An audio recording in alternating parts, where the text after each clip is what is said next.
Good morning. Good morning. Let us take a breath together and not make a production out of it. We all know fear. We know the stomach flip, the dry mouth, the parade of pictures that say something terrible, and we do not have to pretend we do not. Oh, not at all. Not at all. We are not here to be brave in a theatrical sense. We are here to be honest and to be practical in a spiritual sense. Now, I am wondering, just wondering out loud with you, if fear is not actually asking for help at all. I wonder if fear, in its awkward, noisy way, is asking for presence, and we keep answering it with words. We say, fix this, stop that, make him do, make them stop. And fear stands there, like a child who asked for its parent and got a pamphlet. Is it possible that what fear really wants is its parent, its source? And we are busy composing speeches to the weather, to the stock market, to the body. Here is the premise of our time together, and it isn't a gimmick. There is a single sentence, no magic, no slogans, that ends begging in the very moment fear rises. It is not positive thinking. It is not denial. It is not bravado. It is simply recognition. And before we are through, we will not only hear the sentence, we will watch it do its quiet work while the mind is insisting on emergency measures, while the heart is pounding, while the old habit says, petition, bargain, promise anything. But let us be clear at the outset. This is not about never feeling fear. That would be lovely for the biography, I suppose, but not very useful at 10 o'clock on a Tuesday when the bill is due or the phone rings at midnight. No, this is about what we do in the first instant of fear. Do we beg for an effect, or do we turn to the presence that already includes the effect? Do we ask for peace as if it lived somewhere else, or do we recognize the very life that is here, that is our being, and in that recognition, find peace included? You see, fear is the moment we are tempted to become beggars. We beg for safety. We beg for outcomes. We beg for a change in pictures.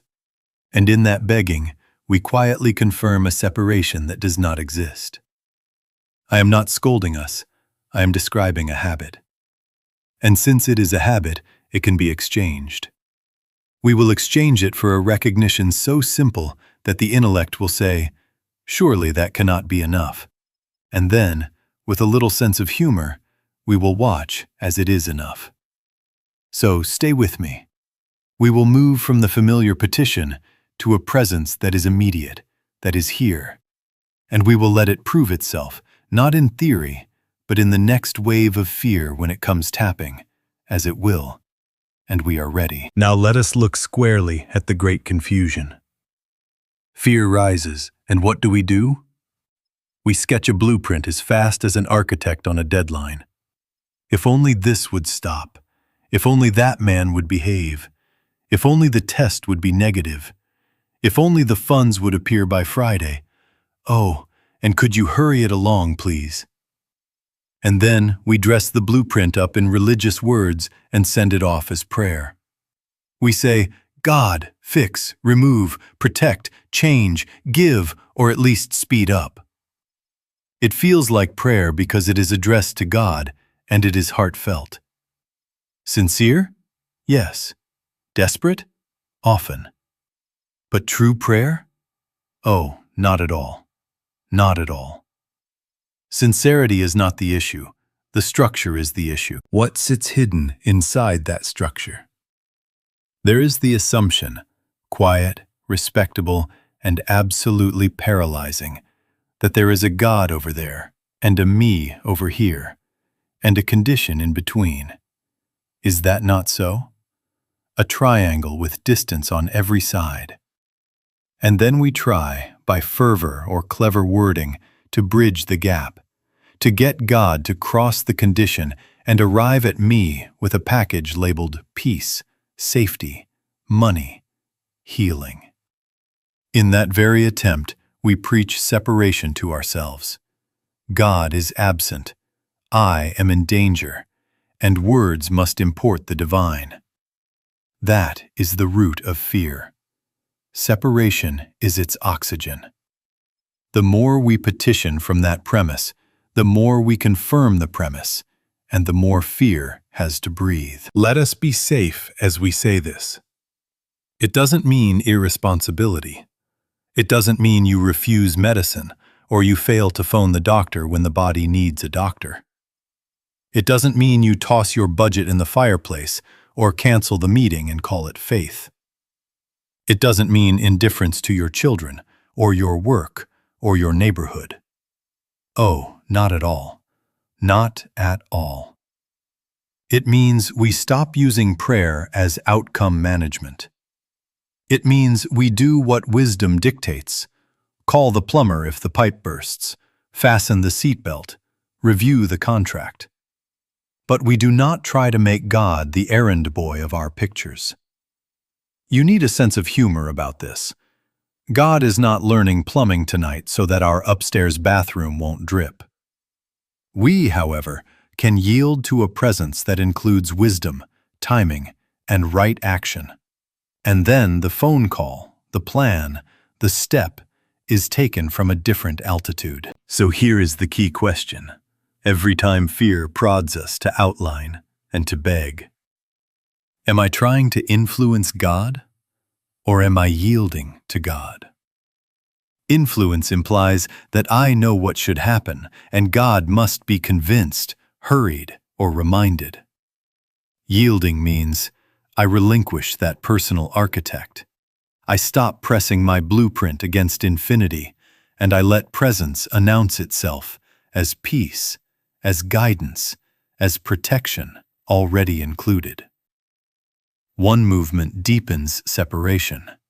The other dissolves it. And if petition is the wrong movement, what is the right one when fear is loud and immediate?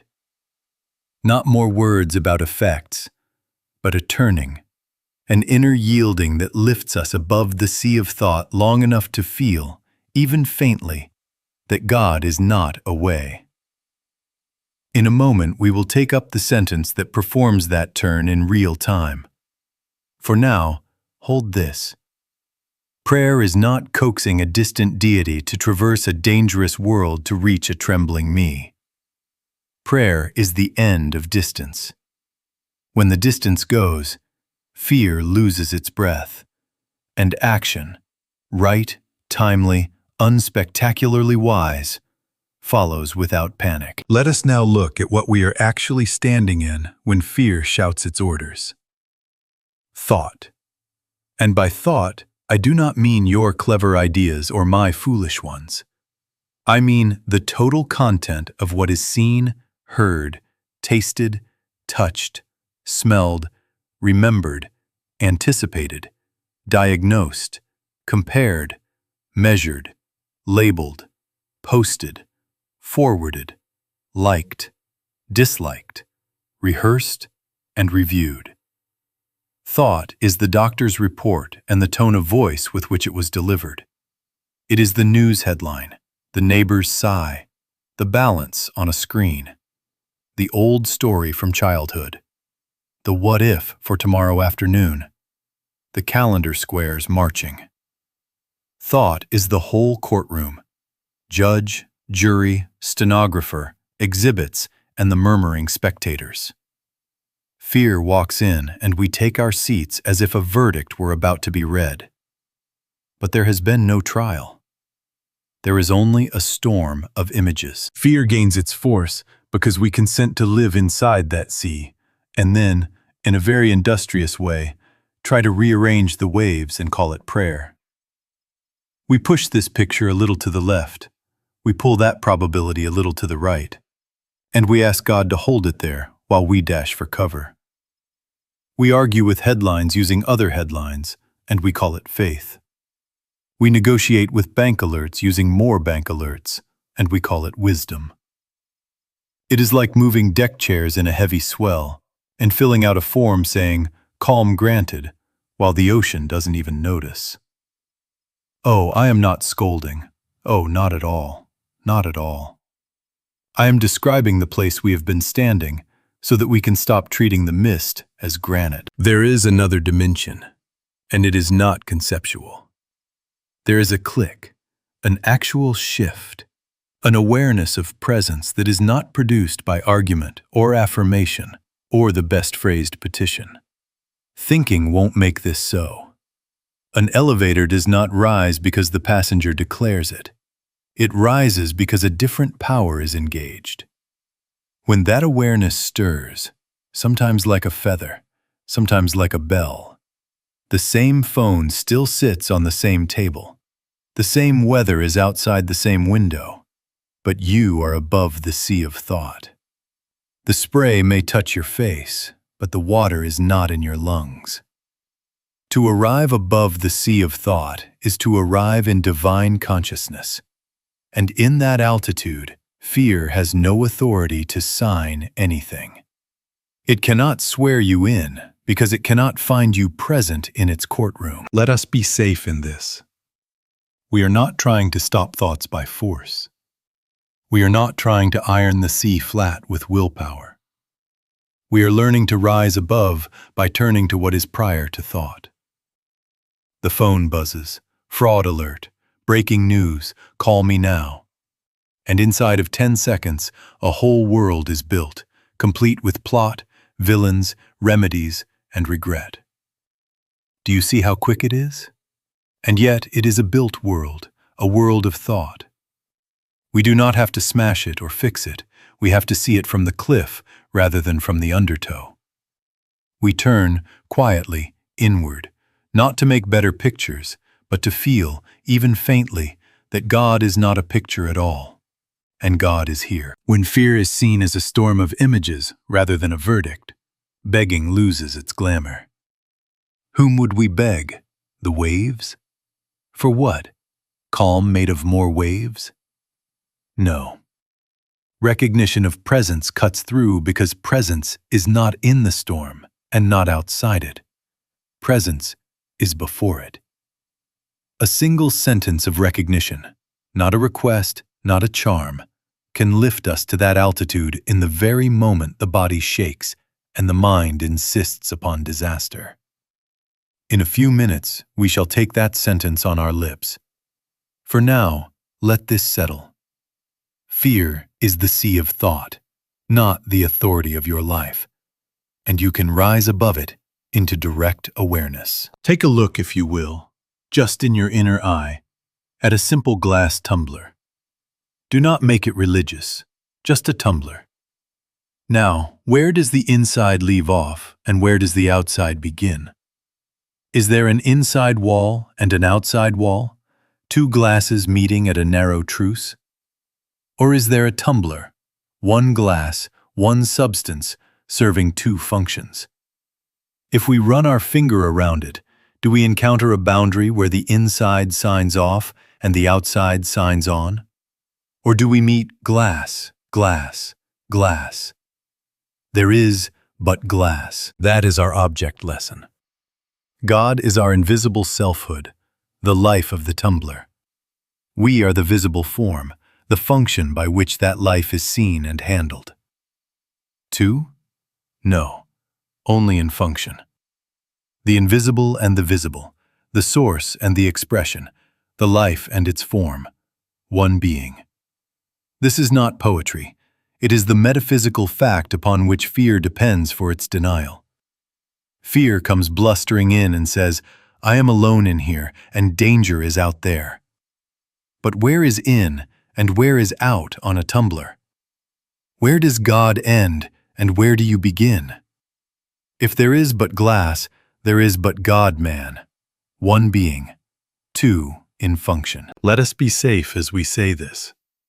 It doesn't mean that you, as an individual, vanish from your kitchen or forget your address. It doesn't mean that you cannot pour water in and drink it out. Oh, not at all. Not at all. It means you stop imagining that the water belongs to the inside you and the air belongs to the outside world, and you begin with oneness. There is no my life separate from life. There is no my safety separate from safety. There is no my supply separate from the infinite sufficiency that is God. We are only two in function, the invisible reality that is God, and the visible showing forth that is what the world calls me. The moment we claim a private wall, a little rim to fence off a private life, a private wisdom, a private supply, at that moment we invite limitation, and fear gets its cue. And what then is prayer in such a universe? Not a message slipped under a door to an absent landlord. Not a plea from the inside to the outside. Prayer becomes recognition. The tumbler does not beg the glass to hold its shape. It is glass. We do not beg presence to arrive. Presence is the substance of being. The act, then, is not petition, but acknowledgement. Where God is, I am, because there is but one presence. Not two presences, not two minds, not two lives. One. Let this come right into the room for us. If there is one presence, then in the instant fear cries, I am threatened. We do not run to the fence and shout for help across a field.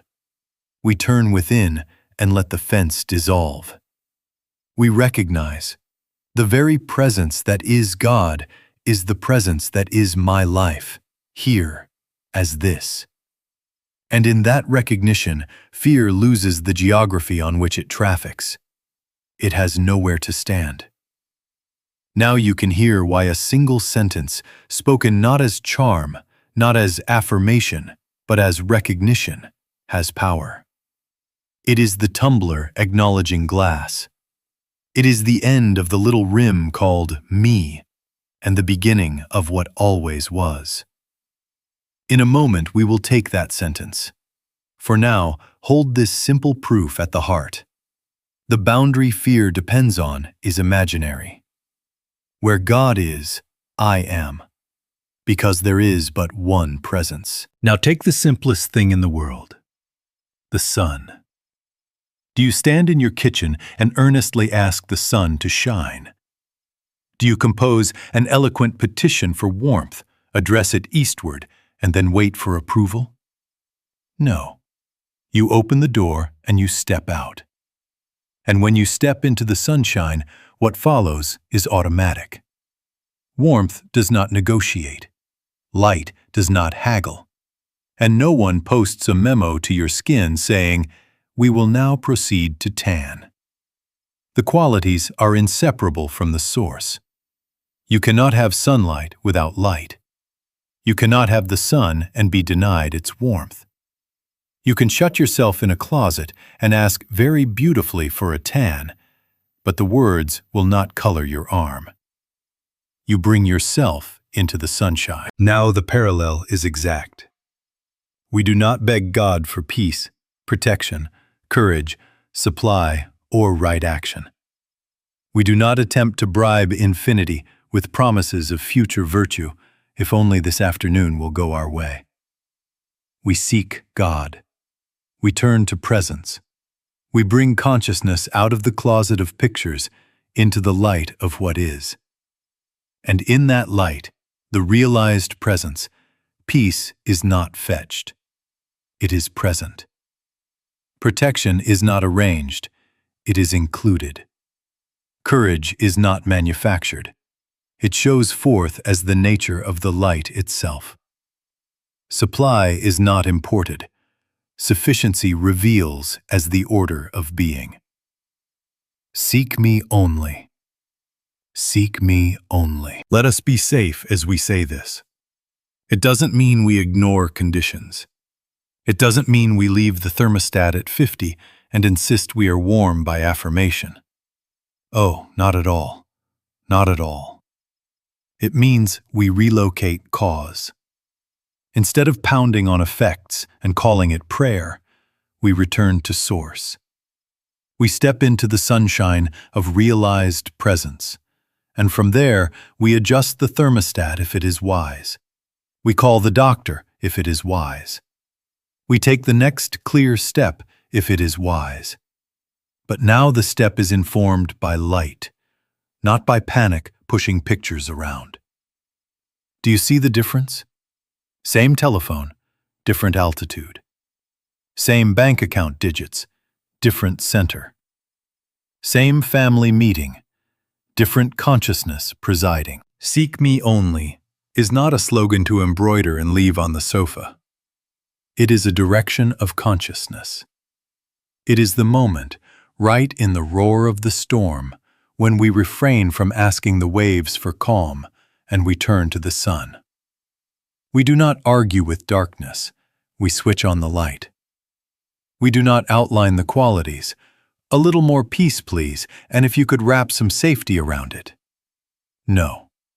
We go to the source, and the qualities come of themselves, because they have no life separate from the source.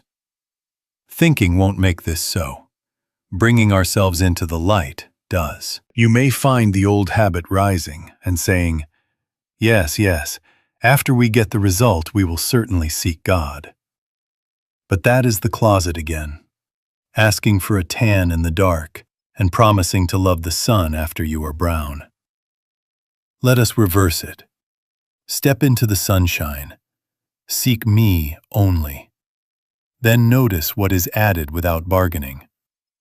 Notice how warmth appears without pleading, how clarity appears without scheming, how the next wise act stands there unannounced and obvious.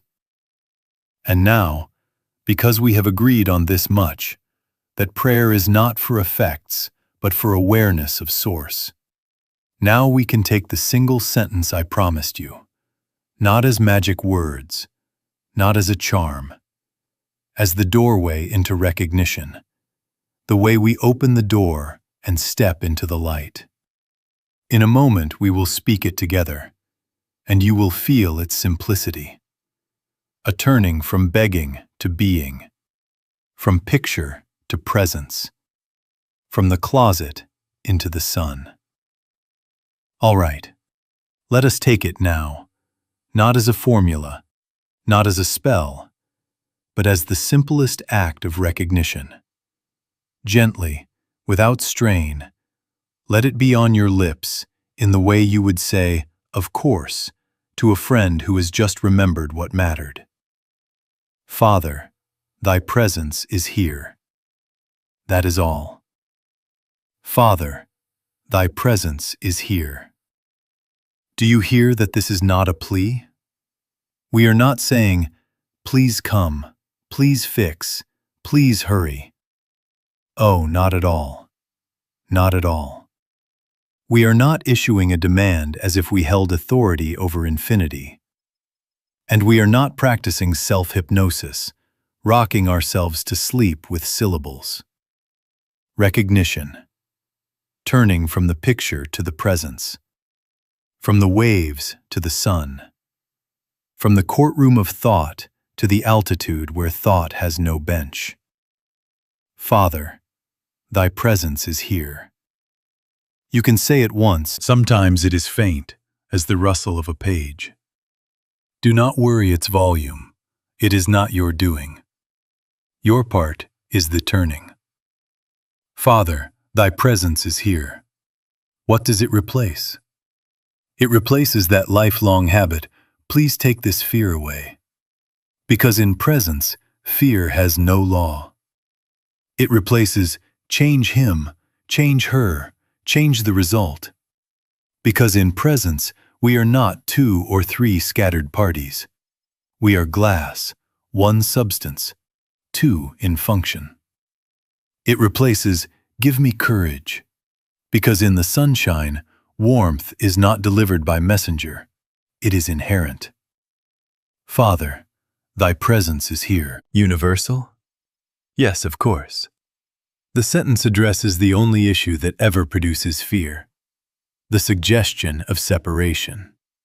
So if the body speaks with symptoms, the same recognition applies. If a bill arrives or a job shifts, the same recognition applies. If a relationship trembles, a flight is delayed, a decision looms. Health, money, companionship, travel, choices. the same recognition applies. Because the cause of panic was never the picture. It was the felt distance from source. Close the distance, which was only in thought, and the picture loses its power to bully. Father, thy presence is here. Let us keep it human. If you find yourself repeating it like a parrot, smile. You need a sense of humor. Stop, breathe, and mean it just once. If you find yourself arguing, yes, but what about? Place the but on hold and let the presence answer it. Thinking won't make this so. Willing won't make this so. Recognition lets what is so announce itself. And now, it must not remain a sentence on a page. We must watch it move in the hour when the body shakes and the mind predicts disaster, in the very press of events when the old reflex dashes to beg. In a moment we will go there together, right into a scene with all its noise, and let this recognition come first, so that right action can follow without panic. Father, thy presence is here. Then watch what is added. All right, let us go there. It is late, 11:47 perhaps. The room is dim, the house is quiet, and the body does that little tremor it reserves for night. There is a new ache or a strange flutter, or the phone shows an email with a subject line that jumps, urgent, account compromised. Or your child hasn't answered in 3 hours and the last message said, on the road. Instantly the pictures begin. Headlights, sirens, passwords, hospitals. And it feels urgent and reasonable. That is the word the mind likes at midnight. Reasonable. Anyone would panic, it says, and it opens a drawer of blueprints. Google this, call 3 people, rehearse the worst so you won't be surprised, and oh yes, say a quick prayer to speed delivery. Here is the fork. And we will take it slowly, because this is the test. The old way. Outline, scramble, bargain, then pray as a last tool to nail down the outline. The new way. Stop, even for 3 breaths. Feel the sea of thought. Do not pretend it is not loud. Admit the pictures as pictures. The courtroom has assembled, but no verdict has been read. Refuse to bargain with God. No trades. No, if you will, then I will. We are not bribing infinity with syllables. We are recognizing. Softly, almost as if you were remembering your own address. Father, thy presence is here. Now the mind rushes back. Check again. What if he is in a ditch? What if this ache is that? You do not fight the thoughts. Fighting gives them a medal. You let them pass like cars on a wet street, and you return, not with strain, not with a stopwatch. Thy presence is here. Thy presence is here. If the hands shake, let them. If the breath is shallow, notice it and add no story. We are not trying to move waves with a broom. We are taking the elevator above the sea of thought. Thinking won't make this so. Recognition lets what is so announce itself. Stay until the click, perhaps small as the click of a latch, arrives. Often it is not fireworks.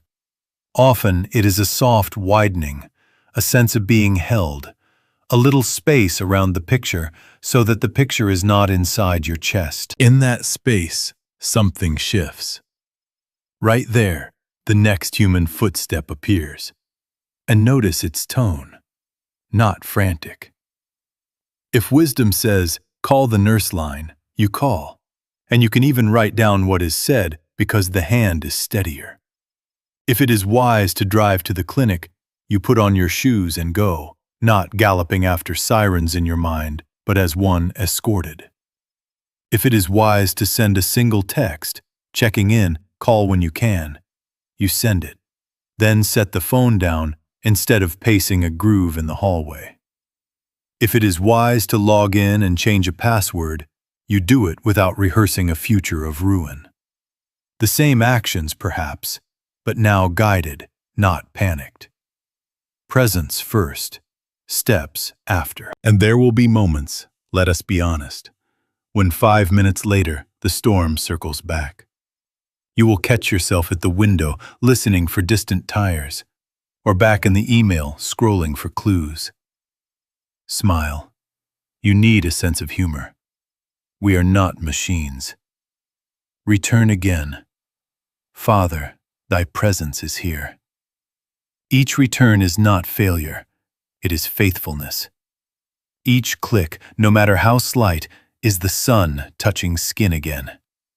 Warmth belongs to the sun. Peace belongs to presence.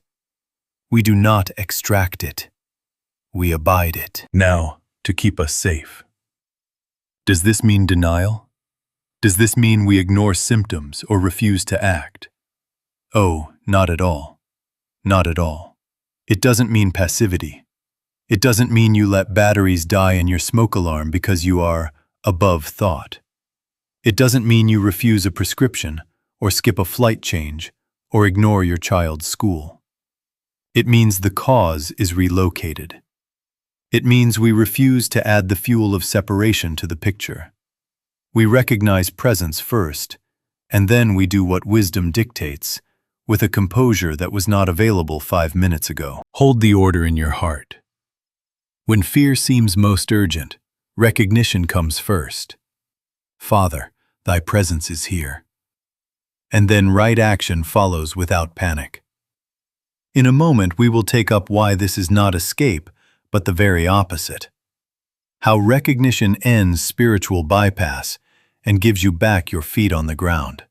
Steady, timely, and true. Let us keep our feet on the ground and our hearts in the light. Recognition is not passivity. Recognition is not pretending. Recognition is not an escape hatch built of phrases. Oh, not at all. Not at all. Let us run this through plainly so we can be safe with it. It doesn't mean you ignore responsibilities. It doesn't mean you let the car run on bald tires because you are above the sea of thought. It doesn't mean you refuse help when help is wise, medical help, legal help, a neighbor's hand with a heavy box. It doesn't mean you pretend you're not afraid when the stomach flips or the news knocks. It doesn't mean you paste a smile over a quake. No. Recognition is the honest inward turn that restores right action by restoring right consciousness. Here's the difference we must get. Bypass uses words to avoid feeling. Recognition faces the picture and then turns from it to presence. Bypass is a kind of interior airbrushing. The wave is high, the wind is up, and bypass says, "Look, lovely weather," while the knuckles go white on the rail. Recognition says, "Yes, I see the wave. Yes, I feel the grip," and then does the one essential thing. It yields the whole scene, wave, grip, and the one gripping, into presence. Father, thy presence is here. Not to dull sensation, not to varnish facts, but to relocate cause. When cause returns to source, the sea of thought loses its jurisdiction, and we find ourselves moved to the right step without the old panic pushing from behind. Do you see how petition, in fear, keeps fear alive? It keeps attention married to the condition. Change this, fix that, move him, hurry her. And all the while the mind is staring at the picture, trying to bribe it away with promises and syllables. The picture loves that. It thrives on attention. It says, "Keep looking at me, keep naming me, keep arguing me." And the more we do, the more real it seems. Bypass says, "I'll just chant louder." Recognition says, "I will not bargain with pictures. I turn to presence." Thinking won't make this so. Bargaining won't make this so. Recognition lets what is so announce itself. We need a sense of humor about our old methods. We cannot even keep the garbage men from coming at 6 in the morning. They come because it is Tuesday. We did not arrange the tides last night, and we will not hold dawn back 10 minutes by pleading. So let us retire, with thanks, from the make-believe office of managing director of the universe. Worry is not management. Pleading is not policy. Presence is the only power. Let us go there. And how do we go there when the habit is strong? With the sentence as a pivot, as an interruption device, as the kindly usher who turns us from the stage to the light in the back of the house. Father, thy presence is here. That is the turn. Not a charm to bend events, a yielding to the source from which wise events are born. Then the phone call, the appointment, the no, the yes, whatever is next, proceeds from sanity instead of from spin. One more step, because this is the heart of why it works. The personal I that begs is the I that fears. The one trying to engineer outcomes, to secure a private safety, is the very one that feels separate and therefore threatened. Recognition loosens that I. In the turning, the little architect sets down the blueprint and a different identity, quiet, shared, not two, comes forward. We will speak of this dying to the frightened I in a moment. For now, be clear. Recognition is not denial. It is the end of pretense and the beginning of presence.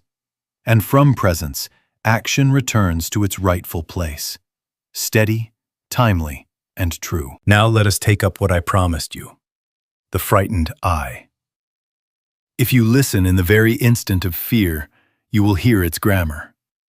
My life, my body, my future, my money, my reputation. The syllable that trembles is my. The minute we add that little rim, we carve out a private tumbler, and at once there is something to defend, something to lose, something that can be taken, dented, bruised, or shamed. That is the birth of vulnerability. The glass imagines it has an inside separate from the glass. Do you see the comedy of it? The moment I say, my safety, I have announced the absence of safety and the necessity of a personal guard. The moment I say, my wisdom, I have confessed a very small library that must be protected from error. The moment I say, my supply, I have accepted a ledger that can run out. Liberation, then, comes by holy subtraction. There is no my wisdom. There is no my supply. There is no my safety. There is no my life, separate and apart from life. The moment any individual believes that they possess a quality of their own, wisdom, love, health, security, limitation sets in, because the claim implies separation from the infinite that is the only measureless source of such qualities. Deny thyself. That is not a dour command. It is a key. It means deny the little proprietor who nails a nameplate on God and calls it mine. Paul said it in another way. I live, yet not I. Christ liveth my life. Not piety, physics. Not poetry, practice. Identity is not personal possession. Identity is the one presence showing forth as this very being, two only in function. Now notice how the sentence serves us at this very point. Father, thy presence is here. Do you hear the shift of center? Thy, not my. Presence, not project. Here, not somewhere else after a contract is signed. The sentence quietly moves the chair from the head of the table. The frightened manager is relieved of duty, and the banquet proceeds under new ownership. Thinking won't make this so. The pronoun will. The recognition will. Thy presence is here dissolves the centrality of me as a separate agent who must engineer outcomes and police the horizon. Let us make it plain enough to use by noon. A mini discipline. For a few days, listen to how often fear drags I to the microphone. I must fix this. I must decide. I must manage this or else. Each time, do not scold and do not argue. Replace it, not with a lecture, with a turn. Thy presence is here. If the mouth wants to say, I don't know what to do, let it become, Thy presence knows. If the hand reaches for 10 plans at once, pause it with, Thy presence governs. You will feel the clutch in the chest relax by degrees as authorship returns to where it belongs. Oh, do not fear that this will make you passive. Not at all. Not at all. When the personal claim is denied, the living activity of presence moves without your strain. Decision appears. Words fit the moment. Provision meets the need. And here is the paradox that will lead us on. When we stop begging for relief, as if relief were an object to be fetched to a private me, relief is added without chase. The warmth is in the sun. The safety is in the presence. As the frightened I dies down, divine being stands forth, and fear, having lost its landlord, quietly moves out. Now we come to the paradox of the kingdom. And it is so simple that the mind, which loves complication, misses it. The more we beg for an effect, the more we testify to its absence and tighten the knot. The more we recognize presence, the more the effect appears unasked. There it is.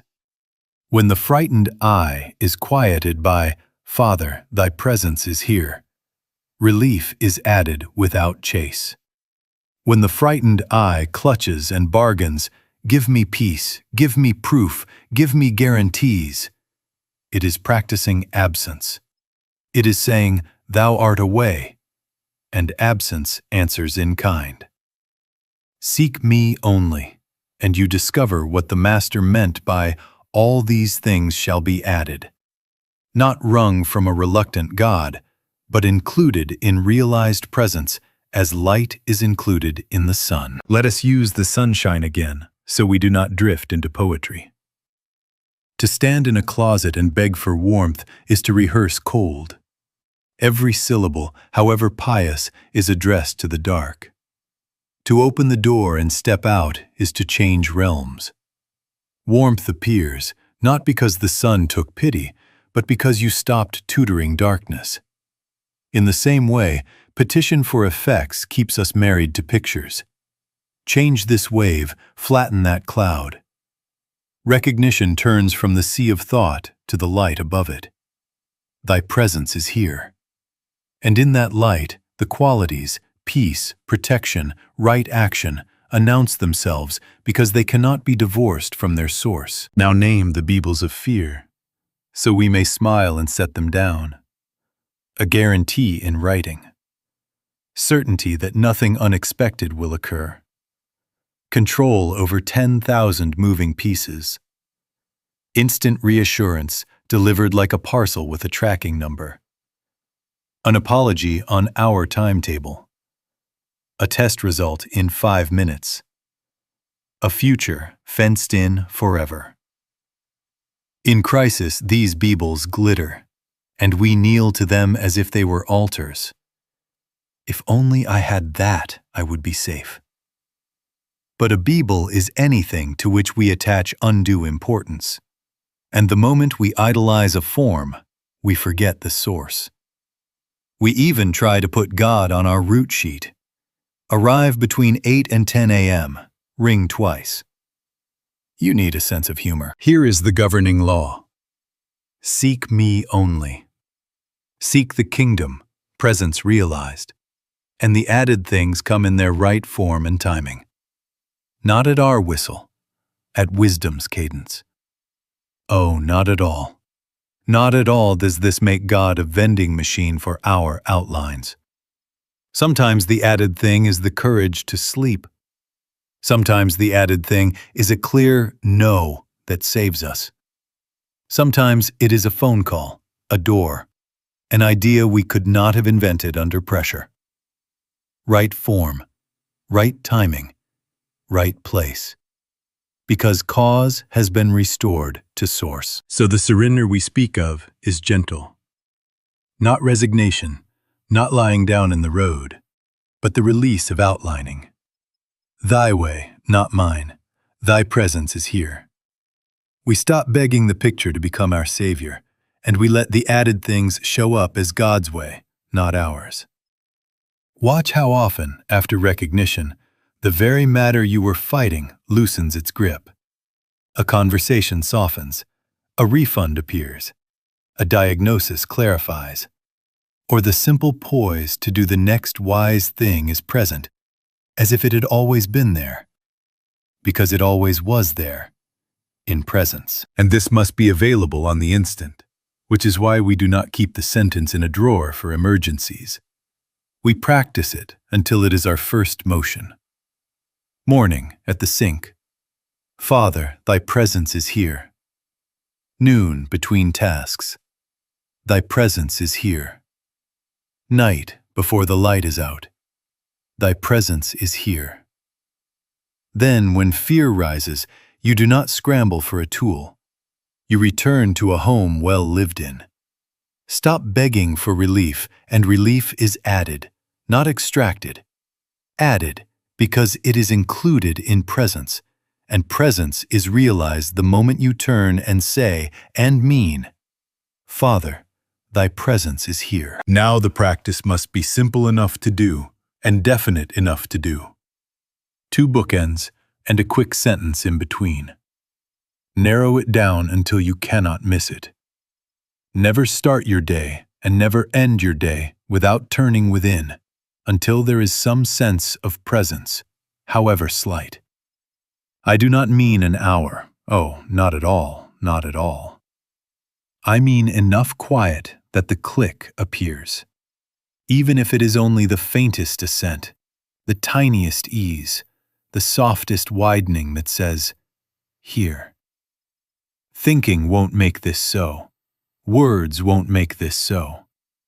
We wait, we listen, and the presence announces itself. Morning first. Before the newspaper, before the scroll, before you appoint yourself foreman of the universe. Sit or stand at the sink if you like, and turn. Father, thy presence is here. Say it once, twice, not to bargain, but to recognize, and then be still until something inside yields the chair at the head of the table. That setting at dawn is not the arranging of events. It is the altitude from which events are met. The day will still contain telephones and traffic and meetings, but you will have risen above the sea of thought before entering the sea. That presence of God is the insurance policy. Evening next. Bookend the day by gathering the pictures, victories and vexations alike, and laying them down. Not to replay, not to grade yourself, but to dissolve the static that thought has accumulated. Father, thy presence is here. Breathe. Let the waves that tried to carry you run themselves out on the shore while you rest in what never moved. Many a night the click is only a settling of the shoulders, a deeper exhale, the sense that the lights in the theater have been turned off and the stagehands have gone home. Good. Let them. Sleep inside presence, not inside argument. In between, the quick sentence becomes a pivot you can use anywhere. Walking from desk to door. Thy presence is here. Waiting on hold. Thy presence is here. Driving. Eyes open, please. We are not courting headlines. Thy presence is here. You can say it under your breath in a grocery line, in an elevator, on a park bench. Not superstition, not tally marks. Say it until the click, and then let the silence finish the prayer. If fear flares again in 6 minutes, say it again. Each return is faithfulness, not failure. Warmth belongs to the sun. Peace belongs to presence. Our part is to step into the light, again and again. For a week, try a small constraint to help the identity shift along. Reduce the voicing of I in anxious stories. When the mouth starts, "I don't know how I'll get through this," let the tongue be taught, "Thy presence governs this hour." When the thought rises, "I must fix this now or else," answer with, "Thy presence orders my way." We can gradually die to that I, die daily, by giving the microphone to Thy. And if you miss a morning or fall asleep at night before the click, smile. You need a sense of humor. Return at the next opening. This is not a race, it is a rhythm. Bookend the day, pivot in the middle, and let repetition wear a gentle pathway to the door. In a moment, let us be still a few minutes, not to admire the map, but to walk through the door and feel the click together. Let us meditate a few minutes. Settle, not to perform, but to let the strain fall off the shoulders as a coat falls from a hook. Let the hands rest where they land. Let the breath come as it wishes. We are not going to make anything happen. Oh, not at all. Not at all. We are only going to turn from the pictures to the presence and wait, quietly, until the click arrives of its own accord. Notice the room as it is. Sounds near and far. Light and shadow. The weight of the body on the chair.